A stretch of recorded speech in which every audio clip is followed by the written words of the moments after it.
Retired Lieutenant General Keith Kellogg is with us.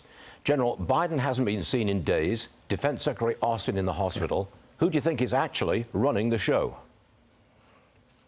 Yeah, Stuart, thanks for having me. That's a pretty good question for everybody to ask.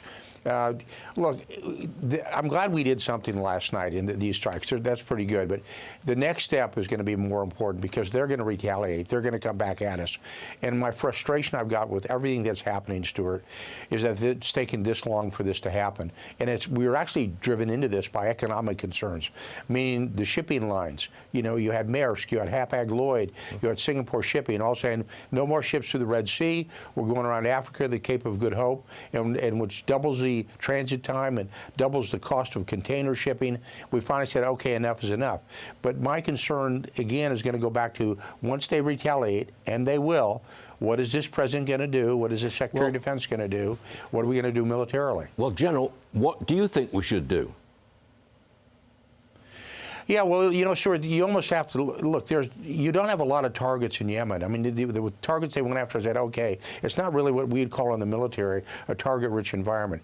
Here's where you have to escalate. You have to take a bigger step, and you don't necessarily have to go after Iran, which is the state sponsor, but you basically say, okay, you've got Abdel al-Houthi. He's the leader of the Houthis. He's the spiritual leader. He's the economic leader. He's the military leader. Much like we did with Soleimani, you basically have to say you've got to go to the source, and the source is the leadership, because there aren't that many targets there. This stuff that they're providing, the Iranians, the missiles and the drones, it's in transit. It comes in, they use it, then more comes in. But there's no factories, there's no real good ports to hit.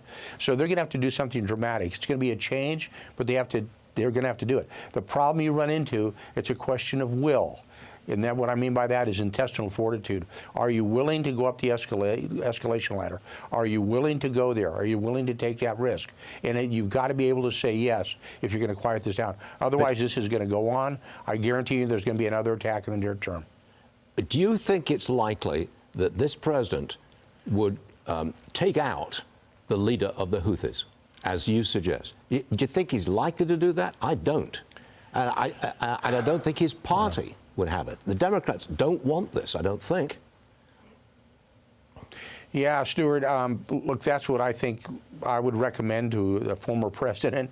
This president will not do it. I'm telling you what I think should be done, I believe should be done. It won't be done, so you're going to keep going tit for tat, tit for tat.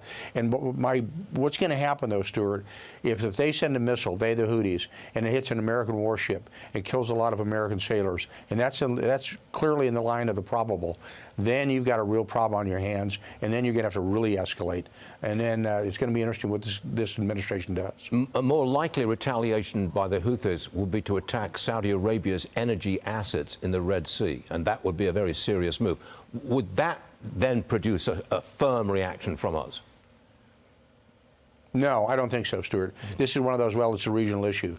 What's going to take us to get a firm reaction if they hit a U.S. warship or something like that? And look, the Houthis are going to do it. They believe that we are, you know, the devils of the universe, and they're going to come after us because they're doing the bidding of the Iranians. So we're going to have to expect this, and they're all within range of those missiles. You know, the missiles they've got, the ballistic missiles, the ski-skimming missiles they've got, the newer missiles they've got, they've all got ranges of about 1,000 miles, so they can hit.